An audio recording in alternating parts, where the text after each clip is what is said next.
ខ្ញុំបាទសូមបញ្ជាក់ជូនអំពីព្រឹត្តិការណ៍ថ្ងៃទី12ខែវិច្ឆិកាឆ្នាំ2025នេះនៅភូមិព្រៃច័ន្ទឃុំអូបីជាន់ស្រុកអូជ្រៅខេត្តបន្ទាយមានជ័យ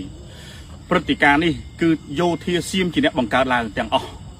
ថ្ងៃមិញយោធាសៀមបានធ្វើការស្រែកជេរមកកាន់កងកម្លាំងកម្ពុជាដែលកងកម្លាំងកម្ពុជាគ្មានអាវុធក្នុងដៃយើងមិនតបតយើងអត់ធ្មត់លុះម៉ោងប្រមាណជា4រសៀលនេះយោធាសៀមបានធ្វើការបាញ់រះជាច្រើនគ្រាប់មកលើប្រជាពលរដ្ឋស្លូតត្រង់របស់កម្ពុជាបានបណ្ដាលឲ្យប្រជាពលរដ្ឋម្នាក់ស្លាប់បាត់បង់ជីវិតនៅនឹងកន្លែងហើយ3នាក់ទៀតរងរបួសកំពុងតែសង្គ្រោះនៅមន្ទីរពេទ្យហើយនៅវេលាម៉ោង5:54នាទីល្ងាចនេះថ្ងៃទី12ខែវិច្ឆិកាឆ្នាំ2025នេះយោធាសៀមបានធ្វើការបាញ់ម្ដងទៀតមកលើកងកម្លាំងកម្ពុជាចំនួន5គ្រាប់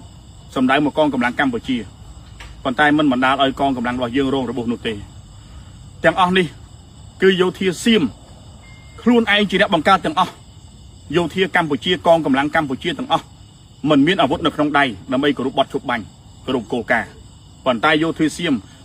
ថែមទាំងបាញ់សម្លាប់បាញ់ប្រហារមកលើប្រជាពលរដ្ឋស្លូតត្រង់របស់កម្ពុជាដែលគ្មានអាវុធនៅក្នុងដៃនៅក្នុងភូមិព្រៃច័ន្ទឃុំអូបីជាន់នេះជាហេតុការណ៍ដែលកើតឡើងសូមបញ្ជាក់ជូនបងប្អូនសាធារណជនបានជានិងអន្តរជាតិមេត្តាជ្រាប